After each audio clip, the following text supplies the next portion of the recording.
So in 1750, a guy named John Canton discovered how to make artificial magnets by rubbing iron or steel together. And so all of a sudden at this time, 1750, magnets suddenly more widely available than ever before, didn't have to be dug out of the ground, and could be shaped and sized to anyone's purpose. Now, of course, this is the time around which the wanderers started to make their presence known. And all of a sudden electricity is discovered, magnetism is discovered, and how to make it. Remember, during this time, electricity everybody was positive that they had found the originating force, the animating principle of life. You could see electricity. It was very obvious, but you couldn't see magnetism. You can't see magnetism. And certainly back then, they did not have the instrumentation to be able to detect that the actual magnetic fields do exist. Now it's pathetic, but it's still in fashion in mainstream science and in medicine and hypnosis to make fun of aura, magnetic field, energy, this kind of thing, due to their naturally, or unnaturally, very mechanistic view of the body as basically a machine. So it's a machine to them and doesn't have a vital principle. And so they laugh at Mesmer, but it turns out that Mesmer was right. We now understand that consciousness arises from magnetism, or put another way, consciousness is intrinsic to magnetic fields. Where there is consciousness, there is a magnetic field. So anyway, there were a few guys along the way, like Paracelsus, who lived in the 1500s, who had... Paracelsus is absolutely amazing. If you're into, like, alchemy and you like ancient things, oh my god, Paracelsus is just absolutely a genius, and very, is almost like nothing else like him. He's kind of like an adventurer spirit with this incredible knowledge. Like, he gives names to so many aspects of energy. But anyway, it's from Paracelsus that we get these quote-unquote New Age ideas, because he said that everybody possesses a magnetic power. And just like lodestone, just like magnetism attracts to it iron at a physical level, so too does man possess sort of a spiritual magnetism. And what it does is it attracts to itself either healthy or diseased, and he uses the word effluvia. Now, what this word means is, okay, imagine you have before you a rose, and you see with your eyes the beauty of the rose.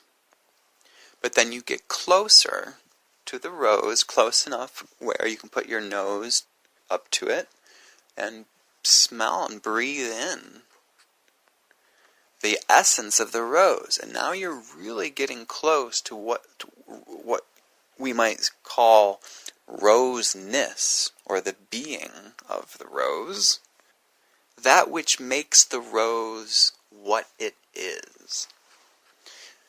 We're getting closer to it when you do that, when you put your nose up to it and smell the rose. But the effluvia is even deeper than that. Think of the beauty of the rose, and think of the principle of beauty that exists in the rose. And you can't touch it with your physical senses, but you can grasp it with your mind, because it is a spiritual idea. And the only way to grasp a spiritual idea is to be apart from your body and let the mind take flight into the thing itself.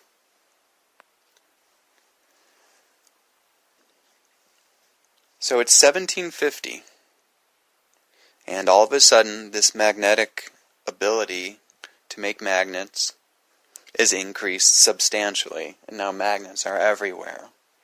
And again, I maintain that at this time, as says per the raw material, that the wanderers started to make their presence be felt at this time. But Mesmer, what he did was, so there was a guy named Father Maximilian Hall, and he was a Jesuit priest. He was also the astronomer to the royal palace of Vienna, I believe. And he was making magnets and putting them on people's bodies to help them heal. So Mesmer had a patient, because Mesmer was a physician, and he had a patient who was suffering from a lot of difficulties. The list of symptoms is rather hysterical. In Mesmer's own words, she suffered from constant vomiting, inflammation of the bowels, stoppage of urine, excruciating toothache, earache, melancholy, depression, delirium, fits of frenzy, catalepsy, fainting fits, blindness, breathlessness, and lameness. Unquote. And we even have letters. This is why Mesmer is so much more interesting than Reiki, because we have letters from Mozart, Leopold Mozart, Amadeus, the child prodigy's father.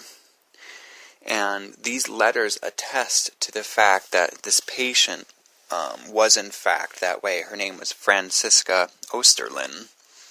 And she's the one that really got things started for Mesmer, because Mesmer took to the idea of magnetism, as he learned from Maximilian Hall, the Jesuit priest and astronomer, and had a couple of special magnets made, because magnets were suddenly more available. This is what Mesmer did. Remember, he's a physician, so he had her drink some iron filings with water.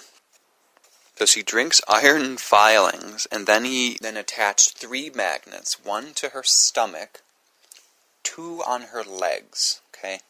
And what happened was that Osterlin went into a crisis. Okay, and she felt waves of energy pulsing through her body, and she threw a fit. As Freud would later say, she was hysterical. But after doing this for a few sessions, she actually was cured. Okay, so these fits that she had, these crises, the assumption is that there was a rebalancing of her magnetic fluid. Because remember, it's the magnetic fluid and its even distribution through the body and through the psyche, and its ability to flow through the body with ease, aka no blockages. That is what health itself is. And if I may comment, this is actually in alignment with what Ra says that health is, because Ra says health does not have anything to do with any physical event that occurs in space whatsoever. In other words, health, or what we call health, literally is the connection to the dimensions of time. Because you cannot perceive anything in this world without time being there a priori. In other words, inner sense, inner perception, intuition.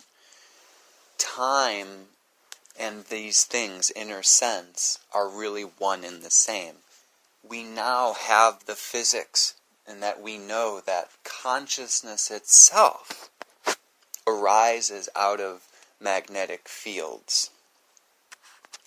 We use brain scans. What do we use? MRIs, magnetic resonance imaging, fMRIs. We get a 3-dimensional picture of what's going on inside a person.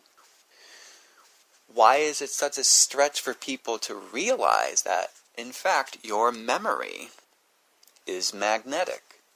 When you have telepathy with a person, It's because we're all unified as one through the Earth's geomagnetic field. We're all swimming in a sea of magnetism.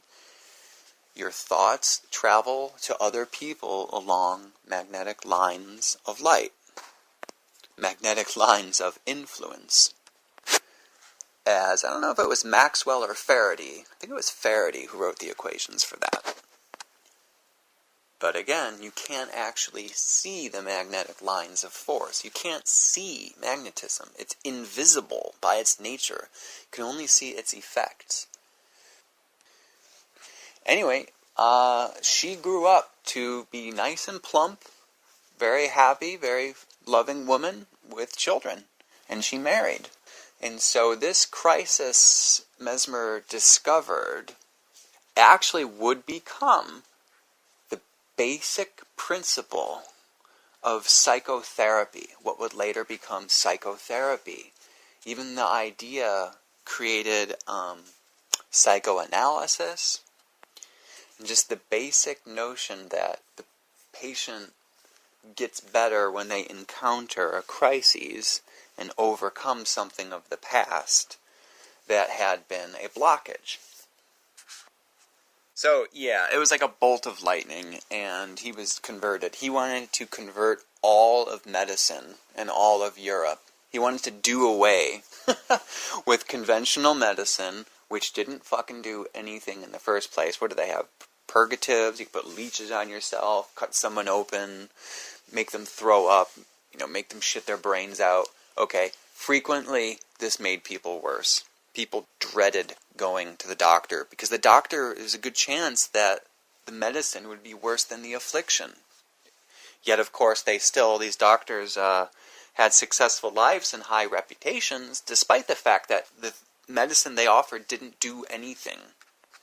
Our modern medicine is absolutely remarkable, but remember, it's only been like that for like 100 years. These people in the past, and the principle still exists today, it's called the placebo effect. Just being in the presence of an authority can have such a positive effect on a person's state of mind, especially if that person at that moment is in a state of health deprivation, and if they are physically immobilized, they can't do anything mentally, they can't do anything physically. If they also lack social support, and if they also lack finances and family, that person becomes very suggestible, and all of a sudden you're in front of an authority figure, a doctor in the 1700s, and you feel better. Gives you a magic potion, you shit your brains out, and you feel better. Okay, that's purely placebo effect. All medicine in modern science is always tested against placebo effects. There's even such thing as a nocebo, which is where the person is told that it's nothing, and it still has an effect. And all we're really discussing here is the ability of the mind to rule over the body. The body is a creature of habit. It does what you tell it to do. It's neutral, just like the world. Alright, moving on. So, yeah, Mesmer wanted to do away with medicine as it was being practiced for the longest time. But of course, Mesmer and his temperament, he had the moon and Mars in the exact same degree in the 8th in Aquarius. So here's a guy who's real confident and doesn't know any borders. He had Jupiter in Sagittarius, the 10th from the lot of fortune. He had Venus in Aries, and he was a Gemini. But yeah, he was kind of a boastful kind of guy. He was kind of arrogant and just entitled. He went to school for theology, then I think he went to be a lawyer for a little while, didn't like that. Eventually became a physician. He married a woman in January 1768 who was very, very wealthy. His dad bought them a house. And, Mesmer had his own theater in his backyard. As a matter of fact, there was Mozart's first opera that he ever wrote was performed in Mesmer's theater that he had in his house. Isn't that amazing? And there's even a reference to Mesmer in one of Mozart's, I believe it's an opera, and it's not flattering. In other words, you've got this guy, Mesmer, who really believes that he's found, the cure for all illnesses is to send a person energy, have them go into a crisis, and have them release the blockage. And he's really preaching, the Mesmer gospel, the gospel of animal magnetism. And it's so obvious that he's a wanderer. He's an old soul. And that's what the raw material says, was exactly at that time that the wanderers started to make their presence be felt. Remember, this is also the same year as the United States was founded, the same year that the Illuminati was founded. Uranus was discovered during this time. At the same time as Uranus was discovered, Kant published a philosophical bombshell called The Critique of Pure Reason, which posited that there had to be a transcendental principle, and it showed the limitations of everything that is known, and it shows that there's a new ontology at hand, a new way of being in the world. Had huge effects on science. But what was America called? The New World. Kant's philosophy is the new science. A new planet was literally discovered. And at this time, Mesmer was spreading the Mesmeric gospel. The gospel that there's a universal fluid that connects all things together. The sun, the moon, the planets, you and me, are all linked and are all unified through this magnetic force. And this advanced soul wanted to do away with all medicine as it was being practiced, and to put the power back in the hands of the people.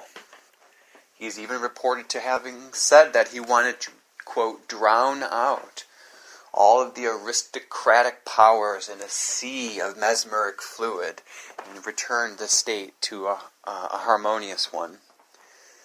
And so he founded Society for Universal Harmony. And if you're interested, you can read his 27 propositions about the fluid and about the nature of energy. And if you're interested, you can compare it to other teachings such as Reiki or quantum touch and the like. Because again, although, just like Paracelsus pointed out in the 1500s, it's always been known that there is this energy available to us that we can use for healing. It was at the time of Mesmer that it became a universal phenomena. And it's only now that we have the science and we're beginning to understand it. We're beginning to, and that's the exciting thing, is that we're on the cutting edge. I mean, that paper by Todd Murphy, Consciousness as Intrinsic to Magnetic Fields. Remember, Murphy studied under the late Michael Persinger, inventor of many interesting magnetic phenomena.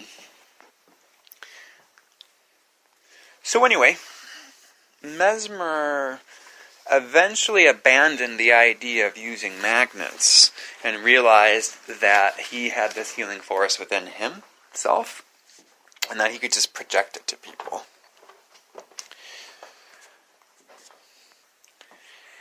And of course, that's more or less what he always thought, because he did publish a dissertation for his doctorate in medicine.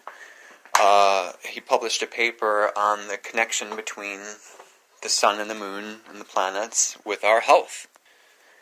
And I cited the principle of that earlier, the 27 propositions. So anyway, Mesmer's reputation in Vienna wasn't really that great. Remember, in Vienna, so he's very much an aristocrat. Like I said, he's very wealthy and everything. He felt like he could do whatever he wanted. and he just wanted to heal people and usher in a new way of existing in the world. And that's what Ross says was kind of going on at that time, when the Wanderers started making their presence be felt. So anyway, yeah, they were a little worried. Remember, he's got this Moon-Mars conjunction in the exact degree, and they were concerned about, the fact that a lot of these patients were women, and they were going into these, they're worried about the trance states, you know what I'm saying, and the moral propriety of Mesmer's methods, because he was using hand passes that often involved physical touch of the body. His favorite place was to have his hands on the abdomen, because that was the equator of balance between the North and the South Pole of the magnetism.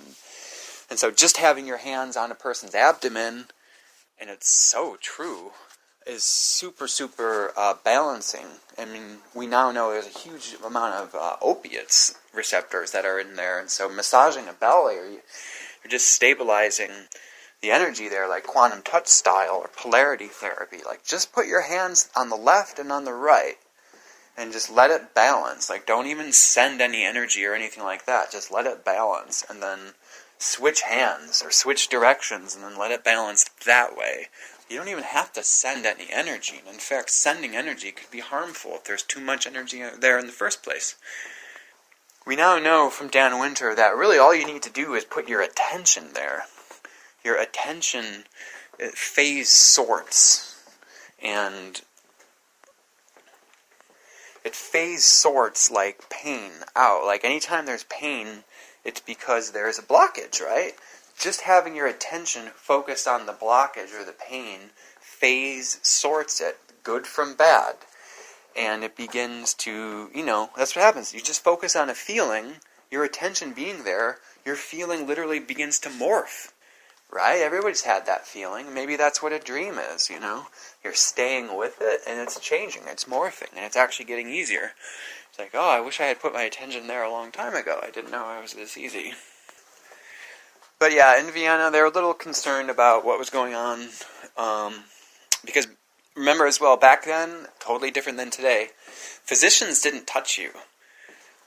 They didn't even have stethoscopes back then, so the physician always kept a distance, and here's Mesmer trying to get literally as close as he can, like, to the person's soul, because he's a friggin' wanderer. He's like, boundaries? What boundaries? He's got his hand on their abdomen, they're like, what the fuck is going on? He's like, yo, it's the universal fluid. Yeah, and Vienna was just a little bit kind of weirded out by that, and she eventually left Vienna, and went to, where? Paris. So One final thing I wanted to mention was, think about, so he has Osterlin swallow iron filings with water, and so the iron filings are going through her body, and then he puts magnets over them, right? Two on the stomach, one on each leg. And she goes into this hysterical convulsion, right? And that's the manifestation of the frozen affect, the feeling, the magnetism, inner perception that has become frozen within her body.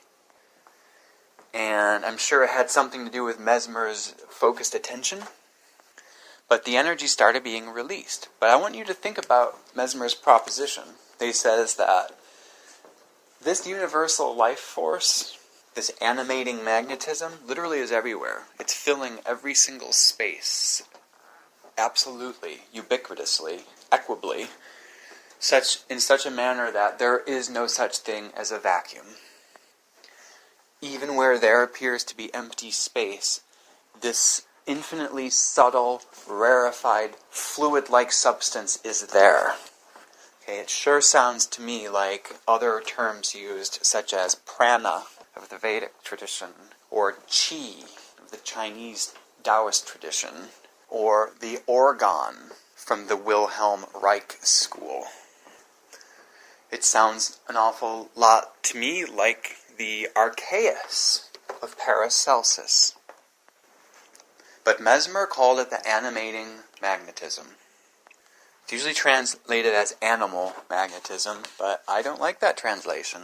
I did my own translation, and just because everybody translates the Latin word animus as animal doesn't mean that I have to. Okay, I know what it means, so I'm going to translate it that way. So I want you to picture in your mind's eye this first occurrence. Okay, she swallowed the iron, and Mesmer has magnets on her, and she's beginning to feel waves of energy in her body. And she's starting to feel something. I want you to think about the fact that there is no such thing as empty space. And if we learn anything from Mesmer, it is that this universal animating life force penetrates everything. And it's the connection that two people form to one another. It is the connection of two in one. The Vesica Pisces. Okay. Others have called it by many names. In the late 1800s, there was a gentleman who called this universal life force a certain way. And he said that it's just about your mind lining up to this certain way with certainty, and that when you impress your thoughts upon this universal stuff, it will respond to you. But like Paracelsus said, this magnetic power we possess can attract good or ill. And I believe that is where the will comes in. And so love needs to be guided by light.